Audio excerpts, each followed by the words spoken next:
Welcome dear students in AC starter. आज मैं आपको वर्कशीट नंबर 19 करवाने जा रहा हूँ। ये क्लास 7 की सोशल साइंस की वर्कशीट रहेगी और ये 4 दिसंबर 2020 की वर्कशीट रहने वाली है बच्चों। जैसे कि आप जानते हैं कि GNCERT ऑफ दिल्ली के द्वारा हमें वर्कशीट प्रोवाइड की जाती है। तो आज की जो वर्कशीट आपकी जो SST की है उसमें हम ज्योग्राफी का लेसन नंबर जो 4 है एयर से रिलेटेड वो करने जा रहे हैं। ठीक है बच्चों, अब फटाफट आप ध्यान से समझना कि इसमें है क्या। आप पहले इस पिक्चर को ध्यान से देखिए। इस पिक्चर में आपको क्या शो किया गया है। ठीक है, देखो आपने ये दृश्य देखे भी होंगे और महसूस भी किए होंगे। वही ये बात यहाँ बोल रहा है कि क्या आपने ये सब चीज़ें महसूस की हैं या देखी हैं। ठीक है, सारी की सारी जो चीज़ें होती हैं ये ड्यू टू द विंड्स होती है, मतलब बहती हवा के कारण होती है। ठीक है, तो सबसे पहले हम जान लेते हैं बच्चों विंड किसे कहते हैं। द मूवमेंट ऑफ एयर, ये जो हवा का जो मूवमेंट है ना इधर से इधर होना, from high pressure air to low pressure areas is called wind. ठीक है, हाई प्रेशर से लो प्रेशर की ओर जाना ही क्या कहलाता है, हवा का विंड कहलाता है। एयर का क्या कहलाता है, विंड कहलाता है, अगर वो हाई प्रेशर से लोअर प्रेशर की तरफ जा रही है। तो विंड की डेफिनेशन अगर पूछी जाए तो इतनी सफिशिएंट है। ये कह रहा है विंड ब्लोज जेंटली, विंड जो है वो धीरे धीरे बहती है। ठीक है, एज वेल एज स्ट्रोंगली, और तेज़ी से भी बहती है। ठीक है, एक्सट्रीमली स्ट्रॉन्ग विंड जो बहुत ज़्यादा स्ट्रॉन्ग होती है, blow light things away as storms also uproot trees. ये कह रहा है अगर विंड बहुत तेज़ी से बहती है ना बच्चों, तो वो क्या करती है, जो हल्की चीज़ें होती है उसको बहाकर आगे ले जाती है। और कई बार तो इतना बड़ा तूफान आता है कि जो पेड़ होते हैं ना वो भी उखड़ जाते हैं, है ना। आपने देखा भी होगा अपने आसपास। तो अब आगे देखो बच्चों, अब हम टाइप्स ऑफ विंड करने जा रहे हैं कि विंड्स कौन कौन सी होती हैं। पहली है परमानेंट विंड्स। कौन सी विंड है बच्चों, permanent. These blow constantly through out the year, ये वो हवा होती है जो पूरा साल जो है वो चलती रहती बहती रहती है इस तरीके से। ठीक है, इन्हें पार्टिकुलर डायरेक्शन, एक ही दिशा में जा रही हैं, अगर इधर जा रही है तो इधर ही जाएंगी, इधर जा रही है तो इधर ही जाएंगी। ऐसी हवाओं को हम परमानेंट विंड्स कहते हैं बच्चों। तो इनका नाम क्या है, ट्रेड विंड्स। अगर आपसे पूछे ना कि परमानेंट विंड्स के नाम बताइए तो आप बताओगे ट्रेड विंड्स। ठीक है, उसके बाद आप और कौन सी बताओगे, वेस्टर्लीज एंड पोलर ईस्टर्लीज। ठीक है बच्चों, अगर अभी तक लाइक ना किया अब तो लाइक कर ही दो, है ना। इस तरीके से लोकल विंड्स कौन सी होती है बच्चों, these blow only during a particular period. ये पता है कब बहती है, ब्लो मतलब होता है बहना, ये तब बहती है। ठीक है, किसी विशेष दिन में, ठीक है ना। Those blow only during a particular period of a day, जो किसी एक पार्टिकुलर दिन में बहेंगी, और ईयर या किसी ईयर में बहेंगी या किसी छोटे एरिया में बहेंगी। ठीक है, उससे हम क्या बोलेंगे, लोकल विंड। मतलब एक छोटे एरिया के अंदर किसी विशेष समय पर बहने वाली जो हवाएं होती हैं उसको हम लोकल विंड कहते हैं। For example land and sea breeze. देखो आपको पता है ना लैंड एंड सी ब्रिज किसे कहते हैं।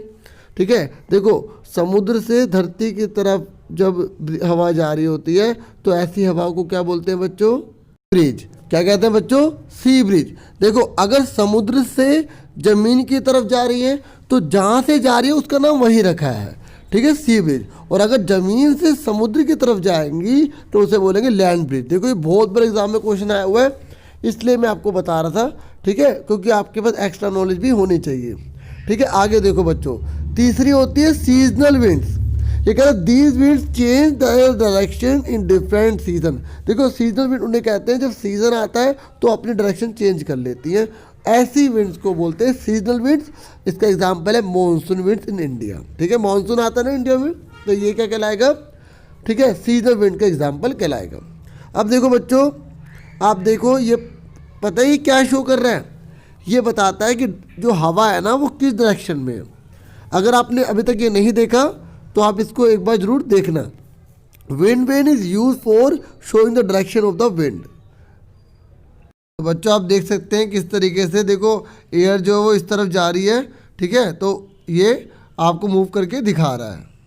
आप देख सकते हैं किस तरीके से हवा का बहाव है ना बच्चों।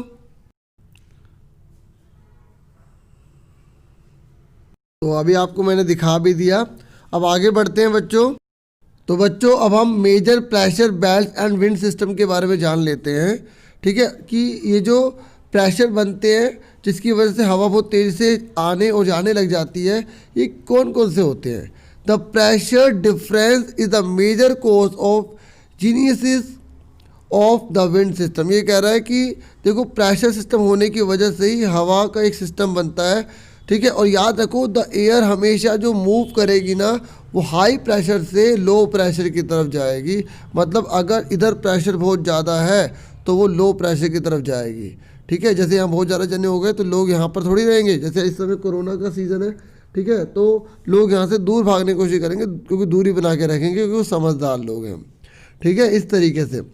तो पहले थोड़ा सा इसको स्टडी कर लेते हैं क्या बता रहा है। देखो ये इक्वेटोरियल लो प्रेशर कहलाता है। ठीक है, इसे हम डोलड्रम के नाम से जानते हैं। और ये होस्ट लैटिट्यूड कहलाता है, ये वाले जो कलर आपको दे रखा है। ठीक है, ये सब पोलर लो प्रेशर कहलाता है। ठीक है, ये दे रखा है इस तरीके से यहाँ। और ये यहाँ सबसे ज़्यादा हाई प्रेशर होता है यहाँ इस इलाके में। ठीक है, सबसे ज़्यादा हाई प्रेशर होता है। हाई प्रेशर होगा तो हवा का दबाव ज़्यादा होगा तो हवा बहुत तेज़ी से बहने लग जाएगी बच्चों। ठीक है, तो उसी के बारे में यहाँ पे अच्छे से समझा रखा है कि पहला इक्वेटोरियल लो प्रेशर के बारे में बता रहा है, जिसको हम डोलड्रम कहते हैं। ठीक है, आप ध्यान से देखो, ये रहा डोलड्रम। ठीक है, अब इसकी खास बात बता रहा है, क्या बता रहा है सुन लो। ये कह रहा है it extend up to 5 degree north and 5 degree south of the equator. ये कह रहा है, ये पता है जो यहाँ पर आपको ये प्रेशर दिखाई दे रहा है डोलड्रम, ये 5 डिग्री नॉर्थ से लेकर 5 डिग्री साउथ तक फैल सकता है। ठीक है, और ये कह रहा है कि इस रीजन में ना, इस रीजन में पूरे, ठीक है, टेम्परेचर जो होता है वो हाई होता है पूरा साल। देखो यहाँ बहुत ज़्यादा गर्मी पड़ती है।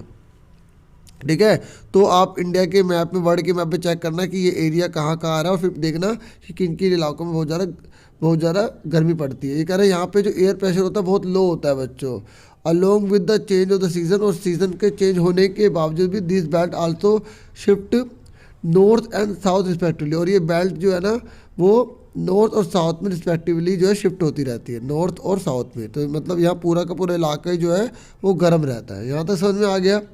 उसके बाद बता रहा है सब ट्रॉपिकल हाई प्रेशर के बारे में, जिसे होस्ट लैटिट्यूड कहते हैं। यहाँ ये वाला इलाका कह रहा है और ये वाला इलाका कह रहा है। अब आप समझ गए होंगे कहाँ से कहाँ तक फैला हुआ है। ये कह रहा है ये जो है ना, ये कह रहा है ये जो है situated around latitude of 30 degree north in the northern hemisphere and 30 degree south in the southern hemisphere. आप देख भी सकते हैं। ठीक है, ये कह रहा है इसके अलावा यहाँ पे, ये कह रहा है यहाँ पर ना इतना हाई टेम्परेचर है, देख लो। ये कह रहा है यहाँ पर भी बहुत ज़्यादा टेम्परेचर होता है, लेकिन यहाँ हाई प्रेशर भी होता है। ठीक है, देखो हमने ऊपर वाले में देखा था ना कि यहाँ पर पूरा साल जो है हाई टेम्परेचर होता है, लेकिन यहाँ लो एयर प्रेशर पाया जाता है। यहाँ पर क्या खास बात है, इस इलाके की खास बात यह है कि यहाँ पर हाई टेम्परेचर है, उसके बावजूद भी यहाँ हाई एयर प्रेशर बनता है। ठीक है, समझ में आ गई। ये कह रहा है the air rising at equatorial belt. ये कह रहे हैं जब हवा यहाँ से ऊपर की ओर उठती है ना और ब्लोइंग द पोल वार्ड, और पोल की तरफ जाती है, पोल है।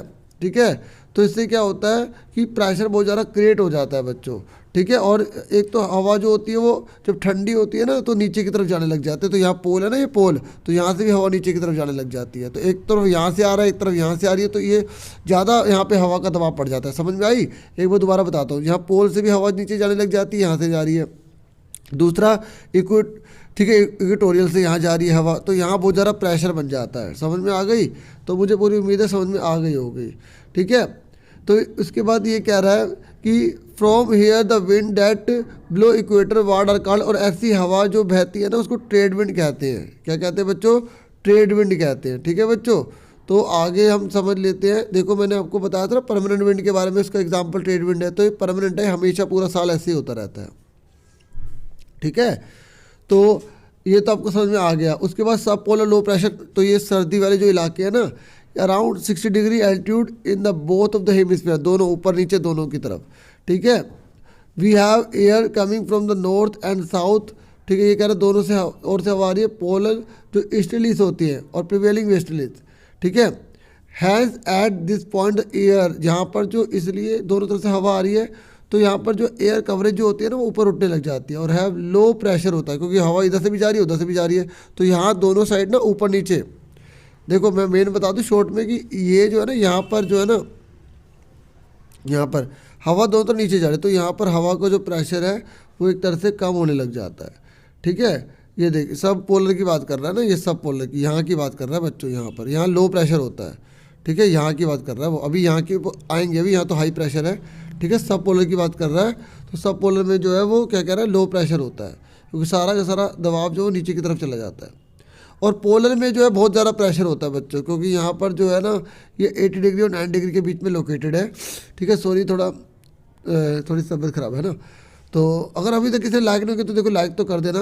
High pressure persistence at the pole, यहाँ बहुत ज़्यादा प्रेशर होता है बच्चों, जिसकी वजह से बहुत ज़्यादा हवा का प्रेशर हो जाता है। तो इसमें इतना ही जान लो कि हवा का यहाँ पर बहुत ज़्यादा प्रेशर होता है। तो आप समझ गए होगे कहाँ का हवा का ज़्यादा प्रेशर होता है, कहाँ का कम होता है, ठीक है। अगर थोड़ा समझ नहीं आया तो एक बार दोबारा देखोगे तो क्लियर हो जाएगा। उसके बाद बच्चों आपसे बोला गया कि आपको केवल 2 ही क्वेश्चन पूछे गए हैं, ठीक है। पहला पूछा गया विंड किसे कहते हैं, तो विंड का आंसर जो है आपका यहाँ आ जाएगा, ठीक है। ये देखो मैं आपको दिखा देता हूँ विंड का आंसर, ठीक है। यहाँ से लेकर आपका ये हो जाएगा, ठीक है, ये आंसर आ गया आपका, ठीक है। उसके बाद आपसे पूछा गया था मैचिंग पूछी गई थी, लास्ट में मैंने पेज भी लगा रखा है, वो भी देख लेना, ठीक है। देखो परमानेंट विंड जो है वो कौन सी है, ट्रेड विंड हो गई, अभी हमने पढ़ा था। लोकल विंड हमारे यहाँ की कौन सी है, लू है, ठीक है। और सीजन विंड मॉनसून विंड है, अभी हमने अच्छे से समझ लिया था, ठीक है। 2 ही क्वेश्चन थे, ज़्यादा बड़े नहीं थे। अब एक बार पहले आंसर लगाया वो भी देख लो, ठीक है, बाकी आप कर तो लोगे ही। तो ये बच्चों आपका आंसर हो गया, ठीक है। अब उसके बाद सेकंड मैचिंग है वो देख लो। तो ये आपकी मैचिंग थी। इस तरीके से मैंने आपको पूरी वर्कशीट समझा दी है। और प्लीज़ चैनल को सब्सक्राइब करें, लाइक करें, शेयर करें। Thank you for watching and listening carefully. Take yourself dear students.